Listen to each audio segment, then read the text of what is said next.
fall curve is going to be higher. Oh, so when you grab low, you're lifting high and it's actually pulling it straight out.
Hydraulic crane, Jimmy sits up here, the load chart that we were talking about. Right? There you go.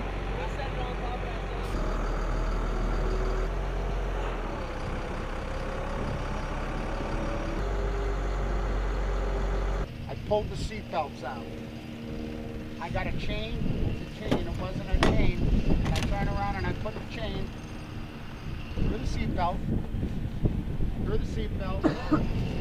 and I hooked it up to the frame. You would not arbitrarily go ahead and do this. This was a last-ditch effort.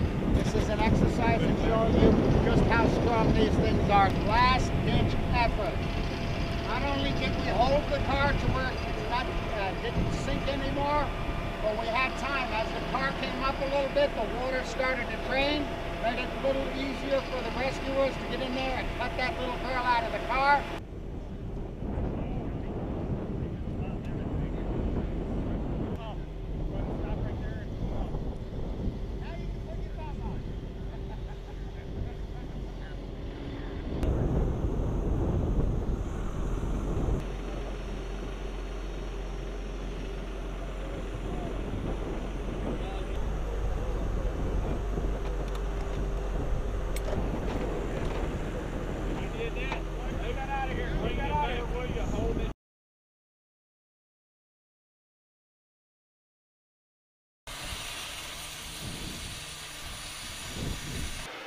Something pretty clean. Put my hammer, please. See that? That's how I know I got a good mist. I couldn't really tell if I was holding it out here, could I? Okay? So I'm gonna hold it like that. And then I'm ready to fire it. Remember, don't soak your flint. Just put it next to it. Okay?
Get your tip up.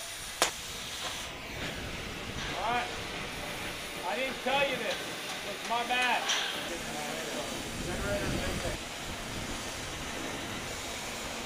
You want to know when you're going to put it? There's a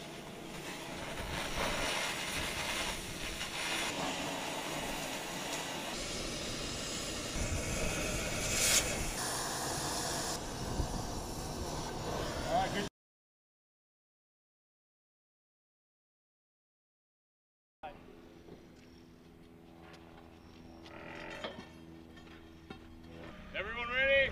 Ball. Just part of this whole operation. Attention on my brake. Keep that thing nice and tight.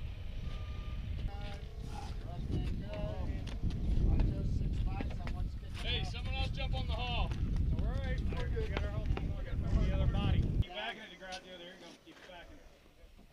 When do you want to get that out of there? Stop. Stop. Stop.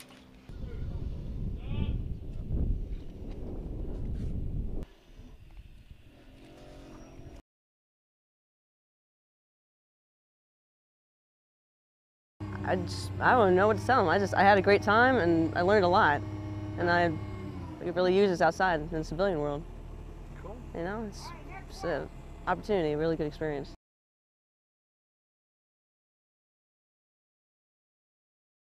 It simulates real world very well because a lot of the things here mimic a lot of things that happens in a real situation. As far as the situation they put us in and train us in, from the instructors and everything down to the equipment and everything we use, especially from the firefighter point of view, with going in and reacting to everything over here. It's very realistic.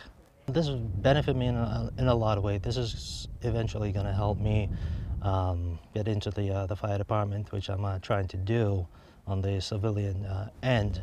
The certification that I'll get from here will help me do that.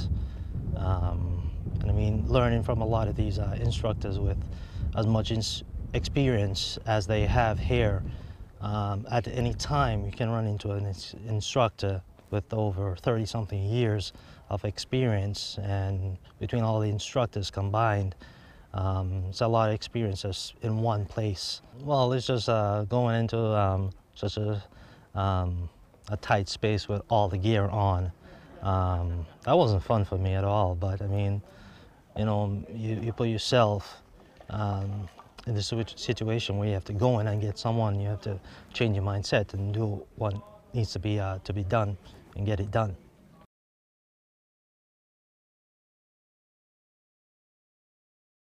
We've been down here since January. At the beginning of January, we were doing search and extraction training. Any number of disciplines. We went through confined space, trench, rope. Right now, we're doing our structural collapse. We went through 3 different things with that. Done breaking and breaching, moving and lifting, and then we also had shoring up unstable structures. Anything like, say, with the, I know a lot of the guys down here that are instructing us have been to Haiti. I mean, any type of disaster, any type of anything that has to do with that, I mean, we could be very, very crucial in mitigating any threats, saving people's lives. I mean, that's always important.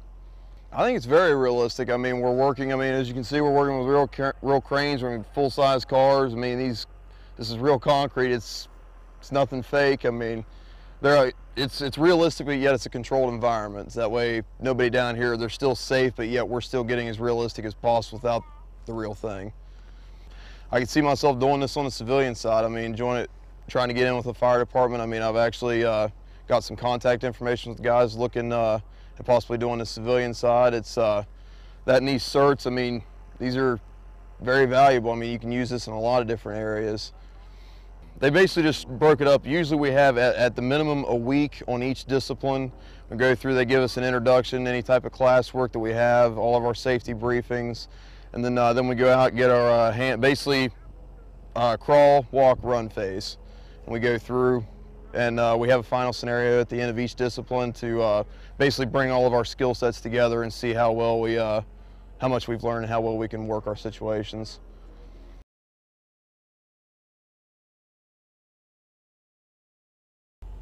Very, very close. When we first got here and we saw the whole rubble pile, we're like, wow, that looks like 9/11, or it looks like something we've seen on TV. So it definitely simulates it very well. All of it. They say that trench was the hardest, but I love trench. Trench was easy. So pretty much everything. It's really easy as long as you keep your mind on it and focus.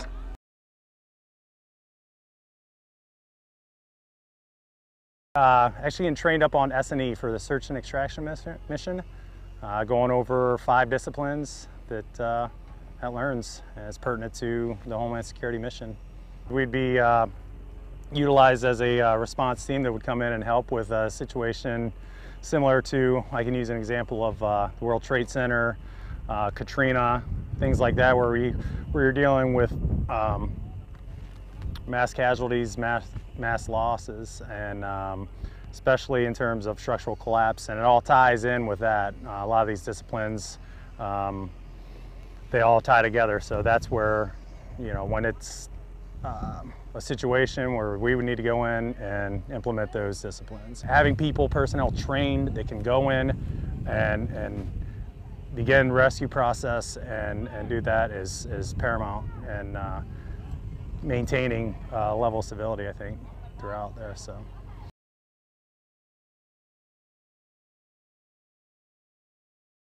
We're actually doing a class for search and extraction where they teach us how to go into vehicles, buildings, any type of situation, confined space, to save lives. It's important because you never know when it's going to happen. Earthquakes, tornadoes, tsunamis, just like they had in Japan with the nuclear reactor, any type of situation like that, we can be there in 72 hours whenever they need us. We got a lot of instructors down here that's actually been on major sites in Haiti, at the World Trade Center, so we got some real world experience down here, and they actually put us in situations that we're going to be in. When we get on scenes and there's like with the fire company and working with the police department like I do, get on scene, you can help out someone quicker than the fire trucks or someone else can get there. So with knowing a little know-how, ingenuity like we're getting taught down here, you can help out people quicker. For the chemical side, we don't get a lot of training like this, and for us to go through this is awesome, because in real world scenarios, they may have a chemical situation that they can't send untrained people in, and we'll fit the bill nicely now. They'll explain it to you in the classroom until you get out here and do it. It all makes sense once you come out here and do it. So the way they put it together, get us out of here, get us outside as fast as we can, is awesome.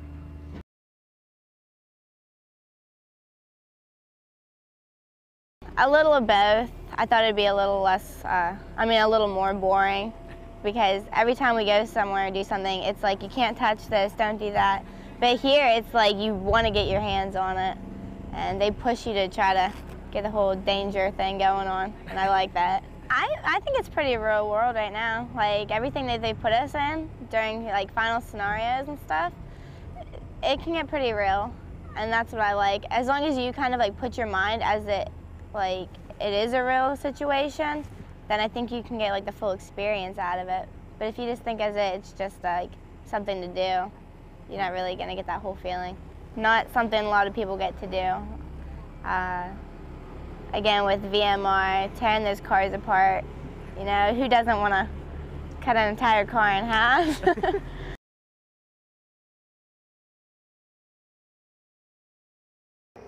Just down here learning how to save lives. I mean, that's what this is all about. It's really cool. A lot of these disciplines, I never thought I'd see me operating a jaws of life, cutting open a vehicle to extract a patient. It was amazing. All of it. The high lines. I used to have a little bit of a fear of heights. Not anymore. I loved it. Now I'm an addict. I just want to keep going. That thing up there is amazing. Just strap me in, let me go. Oh, it's extremely important. Back in my hometown, or back in my unit, I'm a hazmat recon guy. There's all kinds of situations I might end up in that without this training I wouldn't know how to handle. I might not be able to respond if I didn't have this training, and someone might not make it because we had to wait for another team to show up or for another situation. But if I'm there and with this training, we can respond, we can react, and we can do something, we can save lives. I think it does a great job. Behind you there at the rubble pile, when I was on there, I felt like I was on the scene of a post-apocalyptic movie. It was just crazy.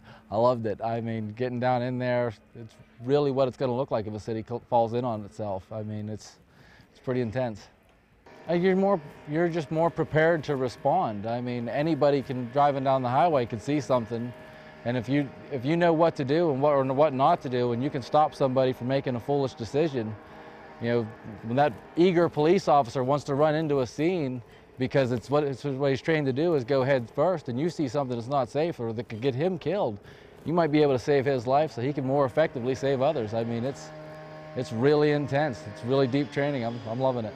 Proud. Honestly, it makes me feel pretty proud. I mean, I've been in the Army for a long time, and everything about it makes me proud every day. So whatever mission comes my way, I'm going to do it the best I can and love it. Just the instructors here are amazing.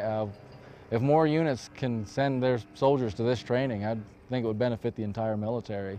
It's just outstanding what we're doing down here. You won't just get a collapsed structure during an earthquake or something like that, or a terrorist attack. Combat zones, bombs fall, buildings drop. Sometimes, unfortunately, there's Americans and civilians inside, so the more we're trained to handle these types of situations, just a better fighting force we'll be, or better able to save lives.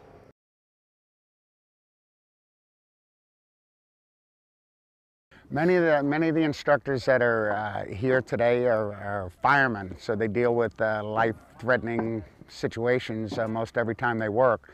There are also many of them on urban search and rescue teams. Myself personally, I belong to Florida Task Force 2, which is one of the 28 federal teams.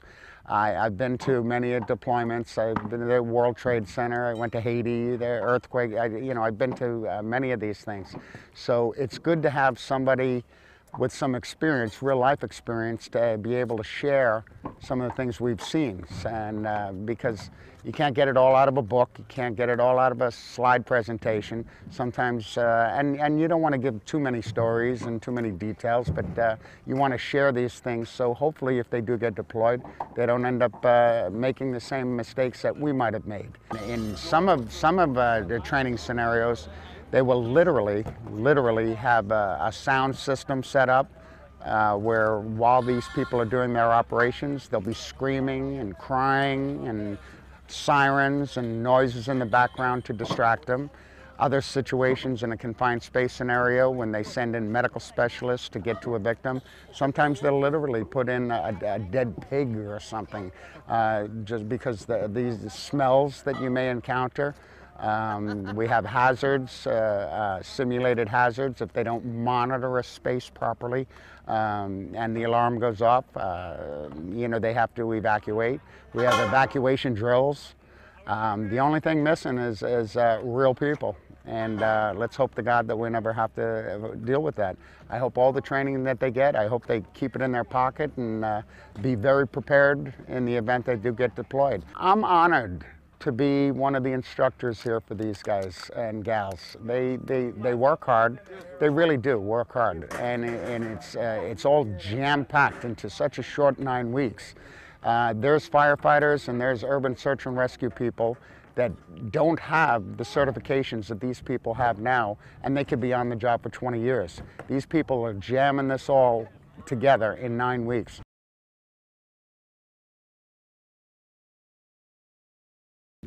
The portion of the training that they've been participating in the past week is structural collapse technician, which is going to take them from outside of a building and bring them through it, preparing it, maybe cutting holes in it, shoring it up as they go, and lifting and moving heavy objects to gain access to people. Very impressed with the soldiers' teamwork. They function as a team real well, and that's important in situations like we're in. And just their general attitude has been very impressive too.